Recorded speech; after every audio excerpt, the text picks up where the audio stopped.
আসসালামু আলাইকুম এভরিওয়ান, কেমন আছেন সবাই?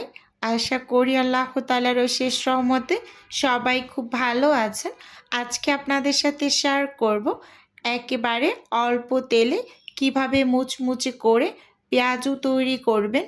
তো আশা করি আজকের এই রেসিপিটি আপনাদের কাছে ভালো লাগবে। তো প্রথমেই এখানে আমি একটা বাটি নিয়ে নিয়েছি এবং সেই সাথে নিয়ে নিচ্ছি একটু বেশি করে পেঁয়াজ কুচি। আমি চিন্তা করলাম যে আমি যেভাবে পেঁয়াজুটা তৈরি করি তো একটু শেয়ার করি আপনাদের সাথে রেসিপিটা, এবং সেই সাথে এখানে অ্যাড করে দিলাম কাঁচা পাকা কাঁচামরিচ কুচি এবং এখানে স্বাদ মতো লবণ দিয়ে দিলাম। সেই সাথে দিয়ে দিচ্ছি হাফ চা চামচের থেকেও কম পরিমাণ মরিচের গুঁড়ো, হাফ চা চামচের থেকেও কম করে দিয়ে দিচ্ছি ভাজা জিরার গুঁড়ো এবং সেই সাথে অ্যাড করছি ধনিয়ার গুঁড়ো হাফ চা চামচের থেকেও কম, এবং হলুদের গুঁড়ো দিয়ে দিলাম হাফ চা চামচের থেকেও কম করে। সেই সাথে এখানে দিয়ে দিচ্ছি ধনিয়া পাতা কুচি। এবার এই সব কিছু একসাথে খুব সুন্দরভাবে হাত দিয়ে এই যে দেখুন কিভাবে মথে নিচ্ছি। এভাবে করে একটু মথে পেঁয়াজগুলোকে একটু নরম করে নেব। তো আমি ভাবলাম যে কম তেলে কিভাবে মুচমুচে করে পেঁয়াজু ভেজে নেওয়া যায়, তো এই রেসিপিটা আপনাদের সাথে একটু শেয়ার করি। তো আমি সব সময় এভাবে করে পেঁয়াজু তৈরি করি আর এই পেঁয়াজুটা খেতে খুবই ভালো লাগে।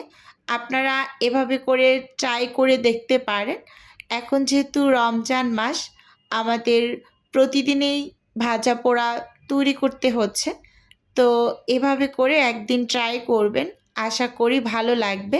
এক একজন এক এক রকম করে পেঁয়াজু তৈরি করে, তো আমি সব সময় এই রেসিপিতে এভাবে করেই বানাই, খেতে খুবই ইয়াম্মি লাগে। এই যে দেখুন এখন আমি ডালগুলো দিয়ে দিলাম। এগুলো কিন্তু আমি শিলপাটায় বেটে নিয়েছি আদা বাটা করে। আমি কখনোই পেঁয়াজুর ডাল ব্লেন্ডারে ব্লেন্ড করি না, আমি সব সময় শিলপাটায় বেটে তারপর পেঁয়াজুটা তৈরি করি, আদা বাটা করে নেই। তো এবার এখন পেঁয়াজগুলো ভেজে নেব। চুলোতে একটা প্যান বসিয়ে দিয়েছি এবং সেই সাথে কিন্তু চুলোটাকে অন করেও নিয়েছি। এবার এখানে আমি কিছুটা পরিমাণ তেল দিয়ে দিলাম।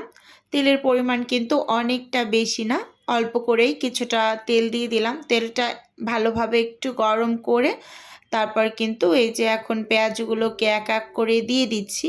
আর চুলোর আঁচটা কিন্তু মিডিয়ামের থেকে একটু লো করে রেখেছি। এবার খুব সুন্দরভাবে কিন্তু সব পেঁয়াজগুলো দিয়ে আমি একটা একটা করে ভেজে নেব।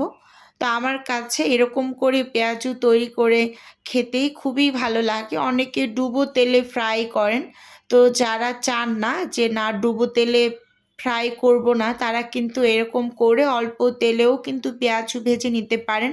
আর এটা কিন্তু খুবই মুচমুচে হয় এভাবে করে তৈরি করলে।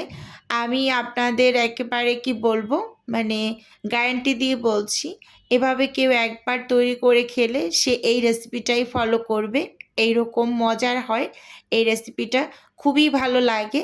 এখানে সবগুলোকে দিয়ে তারপর কিন্তু উল্টে পাল্টে খুব সুন্দরভাবে ভেজে নিচ্ছি।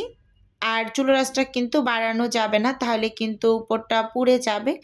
একেবারে মিডিয়ামের থেকে একটু লো আছে পেঁয়াজগুলোকে একটু সময় নিয়ে মুচমুচে করে ভেজে নিতে হবে। আর এই পেঁয়াজটা কিন্তু একদম দীর্ঘ সময় ধরে মুচমুচে থাকে। আপনারা ট্রাই করবেন বাসায় একবার হলেও। আচ্ছা যাই হোক, এখন কিন্তু পেঁয়াজগুলোকে খুব সুন্দরভাবে ভেজে নিয়েছি। এখন আপনাদের সাথে একটু শেয়ার করছি। এই যে দেখুন কতটা পরিমাণ মুচমুচে হয়েছে আর কতটা লোভনীয় হয়েছে, দেখেই কিন্তু বোঝা যাচ্ছে। আমরা যেহেতু পরিবারের সদস্য সংখ্যা খুবই কম, তাই আমি কিন্তু অল্প করেই তৈরি করে নিয়েছি। তো আপনাদের কাছে আজকের এই রেসিপিটা কেমন লেগেছে চাইলে অবশ্যই কমেন্টস করে জানাতে পারেন। আজকের ভিডিও তাহলে এ পর্যন্তই রাখছি, দেখা হবে নতুন কোনো রেসিপিতে।